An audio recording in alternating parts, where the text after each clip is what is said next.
তিনটি আগ্নেয়াস্ত্র এবং 6 রাউন্ড কার্তুজ সহ গ্রেপ্তার এক। নরেন্দ্রপুর থানার পুলিশ গোপন সূত্রে খবর পেয়ে গ্রেপ্তার করে অনুপ পৈলান নামে এক ব্যক্তিকে। তিনি খেয়াদহের রণভতিয়া গ্রামের বাসিন্দা। তার বিরুদ্ধে অভিযোগ, তিনি স্থানীয়ভাবে মানুষের মধ্যে ভয় সৃষ্টি করে বেড়াতেন। অভিযোগ, দীর্ঘদিন ধরেই পুলিশ অনুপ পৈলানের বিরুদ্ধে অভিযোগ পাচ্ছিল।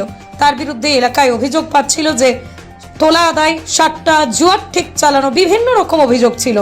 এছাড়াও তার বিরুদ্ধে একাধিক থানায় সমাজ বিরোধী কাজকর্ম করার অভিযোগ আছে। পুলিশের একটি টিম রানাভতিয়া গ্রামের প্রাথমিক স্বাস্থ্য কেন্দ্রের পিছনে অভিযান চালিয়ে সেখান থেকে 3টি আগ্নেয়াস্ত্র, 6 রাউন্ড কার্তুজ উদ্ধার করে। পুলিশ ধারণা করছে এসব অস্ত্র ব্যবহার করে সে এলাকার মানুষের উপর হুমকি সৃষ্টি করত, তার অপরাধমূলক কার্যকলাপ চালাতো। ধৃতকে 7 দিনের পুলিশি হেফাজতের আবেদনে জানানো হয়েছে বারুইপুর মহকুমা আদালতে।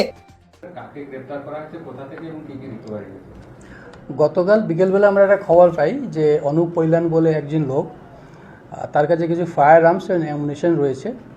তো এই খবরটা আমরা পাওয়ার পর এটাকে আমরা ওয়ার্কআউট করি এবং তাকে আমরা ডিটেইন করি তার বাড়ি থেকে।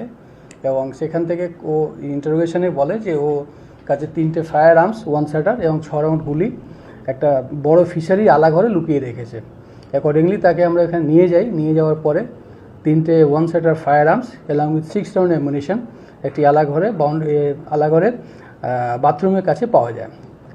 তারপরে ওকে আমরা অ্যারেস্ট করে থানাতে নিয়ে আসি এবং নিয়ে আসার পরে এটা এফআইআর করা হয়েছে এবং আজকে আমরা ওকে কোর্টে প্রডিউস করছি 7 দিন পুলিশ রিমান্ড প্রেয়ার করে। এই আর্মসটিও কোথা থেকে এনেছিল সেইগুলো আমরা ভেরিফাই করার জন্য। এর প্রিভিয়াস ক্রিমিনাল অ্যাক্টিভিটি রয়েছে এবং 2023 সালেও প্ল্যান ডাকাতি কেসে অ্যারেস্ট হয়েছিল। তার আগেও মারপিটে কেসেও ইনভলভ ছিল এবং ও রিসেন্টলি যেটা খবর পাওয়া যাচ্ছিল আবার ক্রিমিনাল অ্যাক্টিভিটি ইন্টেন্সিফাই করছিল, সেই কারণে আমরা অ্যারেস্ট করলাম।